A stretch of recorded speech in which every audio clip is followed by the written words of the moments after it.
Your alarm rings, waking you up from an unrestful sleep. You stretch across the bed and tap your phone to silence the disturbing noise. You're tempted to pick it up and see what's going on in the world, but you try really hard to stay away from it.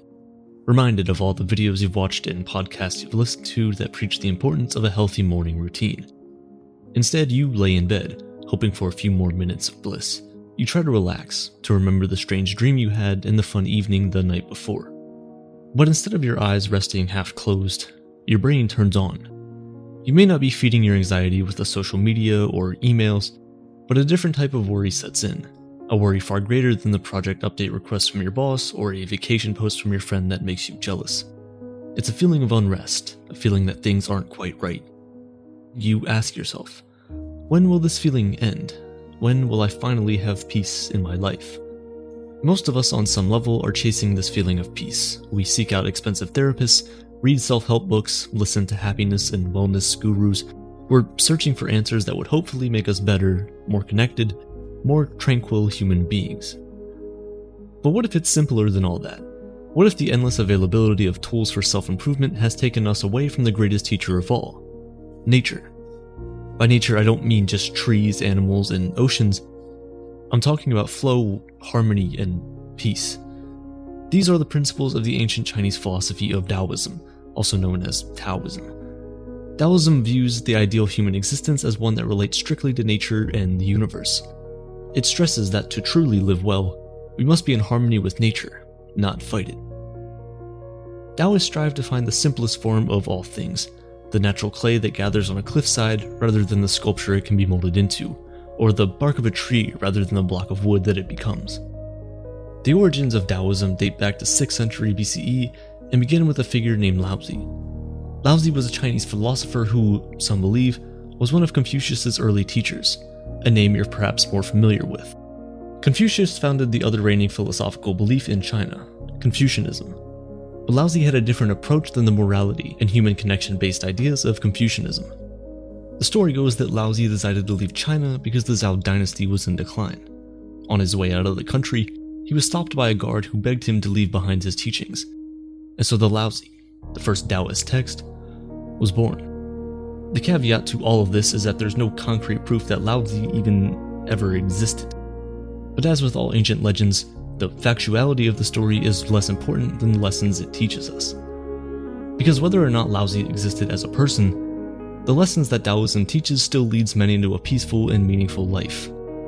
According to the Laozi, the Tao, or way of nature, refers to the energies and vibrations of natural matter, and how we connect to and are affected by those energies and vibrations is the practice of Daoism. So how do we find Tao? And more importantly, is finding Tao the key to a peaceful life? Let's look at one of the main and perhaps most popularized symbols of Daoism, the yin-yang. You've seen it on tapestries, in mediocre tattoos, in the doodles of middle school textbooks. Black and white teardrop shapes hugging each other, forming a simple, eternal circle. The white teardrop represents the yang. Yang energy is associated with masculinity, activity, light, and penetration. It is the jutting of mountains piercing up high into the clouds and exerting their dominance over the valleys below. It is the breath of a dragon burning through everything in its path. The black teardrop represents the yin. In opposition to the yang, yin is feminine, passive, and dark. It absorbs the light that the yang gives off. It is the rivers and streams that run at the base of the mountain range, accepting the water that melts down the slopes. The slow, slinking movements of a tiger, much more patient and gentle. These contrasting energies are present in us at all times. The yang helps us get out of bed, craves the adrenaline of a hard workout, and lights us up when we're out to dinner with our friends. Yin, on the other hand, isn't quite as easy to detect, subtly guiding us inward, to the softer side of ourselves. It's the relief of closing our eyes when we're tired, or the calm passivity of listening to our friend tell the story. But look at this symbol closely, and you would realize that yin and yang are not wholly separate from one another. Each side is dotted with the opposite color, reminding us that everything contains the seed of its opposite. The crest of a wave, the yang, contains the calm energy of the water, while the crash of the wave, the yin, only exists in contrast to the crest that preceded it. The yang starts the action, the yin receives it. This balance of energies is all around us, even in something as simple as throwing a ball. When you throw a ball, yang is the energy behind the ball traveling through the air. On the other hand, literally, the person receiving the ball expresses yin energy. The yang finds its completion in the yin energy. So, when we ask, how can I find peace in my life? According to Daoism, peace comes from accepting the harmony between the yin and the yang, feeling your internal wave crest and then your crash, experiencing life as a ball thrown and allowing yourself to be caught. In Daoism, the higher power is not an all-knowing, benevolent figure, but rather the yin and yang of nature that we should all strive to align with. In paying attention to the natural rhythms of our life, of the world around us, and of the universe, we can learn to adhere to those rhythms. At least that's how Laozi wanted us to live. To be in harmony with the natural way of things in order to find the peace and meaning we're all so desperately seeking. To believe in the balancing forces of yin and yang, and not fight against it. In Daoism, fighting nature has consequences. Complications in life are a direct result of us not letting Dao guide us. If we attempt to contrive what nature is putting before us, we knock our rhythms off course. Our yin and yang lose their harmony, and without that harmony, there is no outcome other than violence, aggression, or struggle. And none of us want that, do we? Maybe, but maybe not. Because while living a life according to Daoism might create the traditional sense of peace and tranquility, we can't deny the fact that sometimes there are benefits to knocking the natural way of things off course, to breaking the status quo. Daoism thinks of the yin-yang as an inherent balance that can't be interrupted, and if it is, all hell breaks loose. But is that always the case? Let's go back to our ball. It's thrown, filled with yang energy. But this time it's intercepted and its yin energy diverted.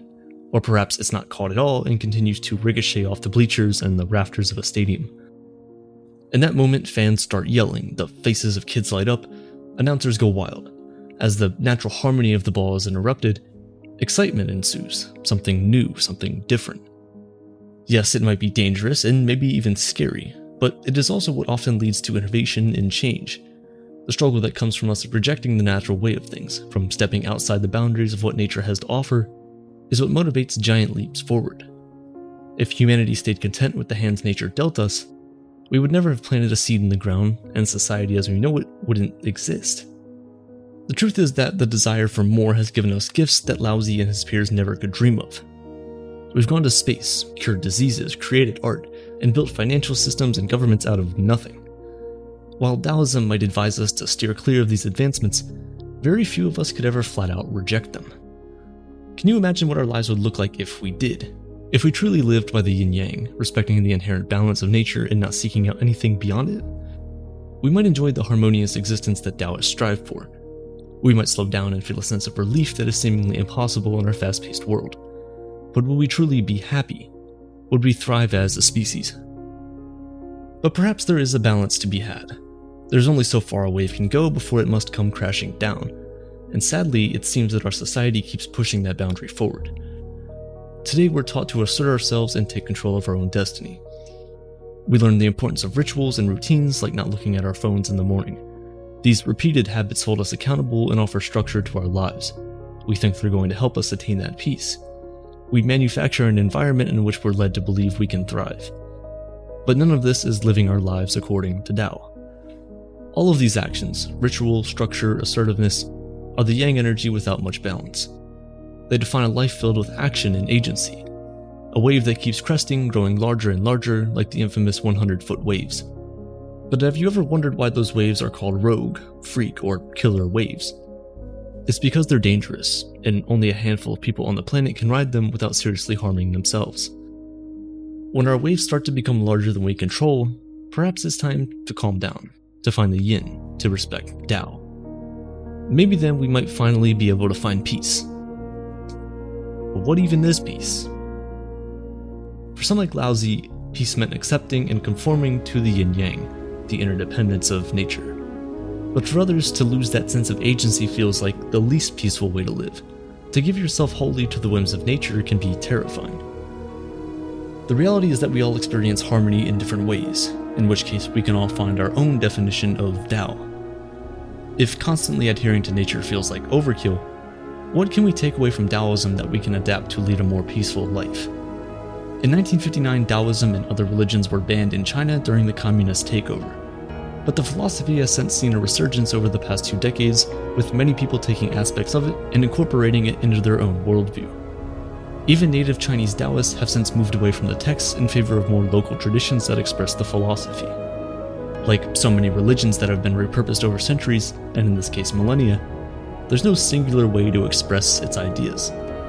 So many of us live our lives with the feeling of inadequacy about our accomplishments. We're constantly chasing and climbing the ladder of success that we never really take time to breathe and appreciate where we are now. In times like this, it's important to remember that we look to Daoism to remind us that there is a natural flow to our lives, that pushing too hard or forcing something that doesn't feel right isn't always the answer. Sometimes we struggle to feel peace because the world around us is filled with negativity, crisis, and hardship, and so we wake up with a feeling of dread.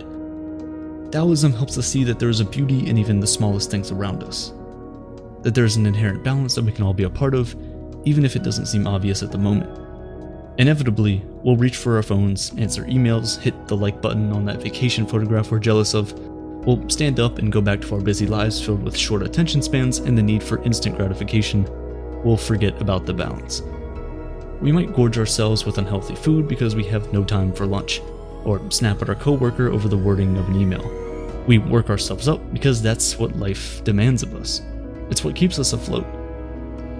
But then we crash, like that 100-foot wave finally reaching its peak and barreling down on whoever and whatever lays in its path. Because at some point, that balance has to be restored. The yang has to find its yin. Tao must be restored, whether we want it to or not. Today's video was sponsored by Brilliant, one of the best places online to learn anything and everything STEM related. To help us understand our world better and perhaps finally find that balance between yin and yang, now more than ever, we need smart people. We need people who can figure out the science behind why we're having these problems in the first place, and how we can go about solving them. This is why I love Brilliant. Brilliant is an amazing tool to learn math, science, and computer science courses interactively. With courses like scientific thinking, Brilliant doesn't just teach you scientific theories, they also help you understand how they affect our daily lives. Brilliant is an amazing tool that expresses yang energy. With this, you can learn, discover, and push the boundaries of your personal knowledge.